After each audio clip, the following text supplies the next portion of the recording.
Hello, welcome. In this video on algebra, let's look into the introduction to applications.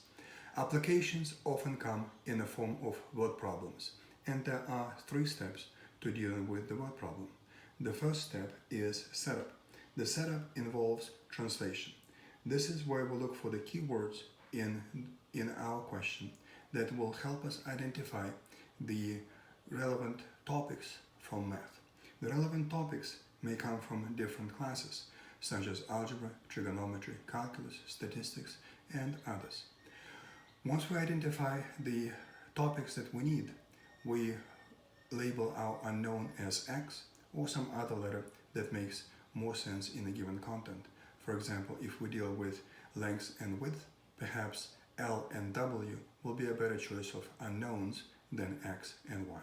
Once we are done with the setup, the next step is to use the relevant math principles to actually solve that setup.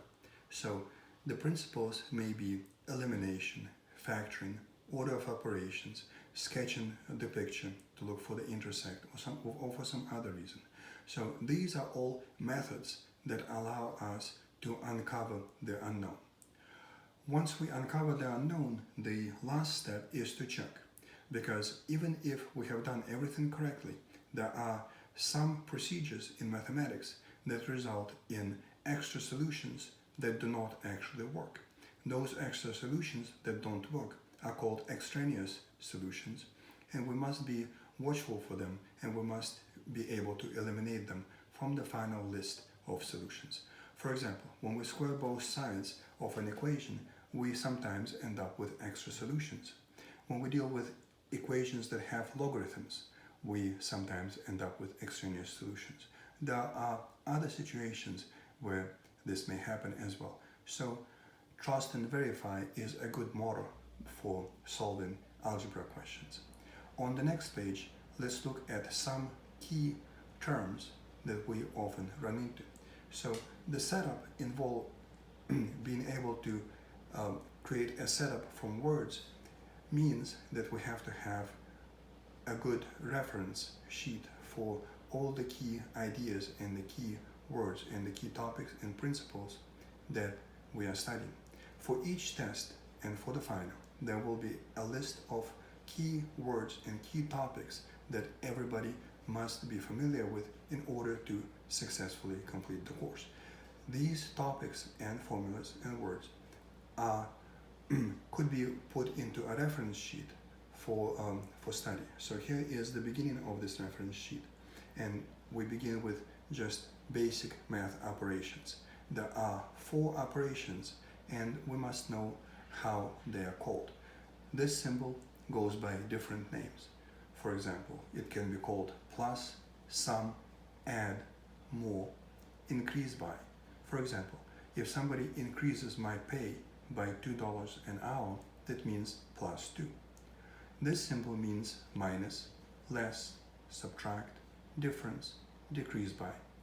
This symbol is times, multiplication, product. Sometimes the word of means multiplication. For example, if we say that 1/2 of the pay goes to rent, then we can translate this phrase into 1/2 of means multiplication. The salary is rent. This symbol means division, ratio, fraction, quotient, proportion. The ... means there could be other words that would describe the same operation, so this list can be expanded. The next word is. Is means equal. So when we come across is, that usually indicates to us equal sign. What is the question? That's the unknown we're looking for, and usually it means X. This symbol is percent. Percent literally means to divide by 100. Per is divide, cent is 100, century. So this word literally means divide by 100. On the next page, let's look at one example. So here is a word problem, and let's translate it into a math setup and then solve and check. So here we have a sum. The sum means plus. So plus. What are we adding? We're adding a number, which we don't know what it is, so we call it x. And then there is is. Is means equal. Equals what? Twice. Twice means 2 times. 2 times what? The difference. The difference means minus. What are we minusing? We're minusing a number, which is called x, and 3. So this is how this word problem is translated into the math. So let's write it out and solve. X plus 10 is 2 times x minus 3. Now we use relevant concepts and principles to solve this. The method that we can use here is the order of operations. So first we will simplify and then we solve. To simplify, we multiply through by 2. Distributing the 2 makes 2 times x, and 2 times negative 3 is negative 6. On the other side, everything is unchanged. Now we have finished with the simplification, so we need to get all the x's on one side, all the numbers on the other side. Let's have all the x's on the right, all the numbers on the left. So to get all the numbers on the left, we need to cancel the negative 6 by adding 6 to both sides. That makes x plus 16 is 2x.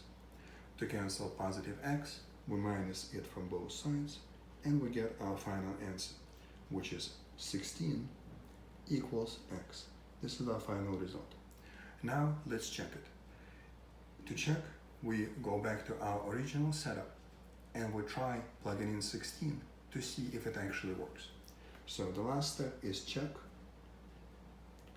and our setup was x plus 10 equals 2 times x minus 3. So if we replace each x with 16, would that be true statement or false? Let's see. 16 plus 10, is that the same as 2 times 16 minus 3? Well, 16 plus 10 is 26. And here we have 2 times 16 minus 3, which is 13. And 2 times 13 is really 26. So we have found the correct solution. And this is the check part of the setup of our applications. And this is it. This is how to set up a math equation from the word problem, and how to solve it and how to check. In a different video, we will have a few more examples for the percents. But for this video, this is enough. If you have any questions on anything, please let me know. If you have some of your own questions you would like to see discussed, also let me know. Thank you for your time. Look forward to hearing from you.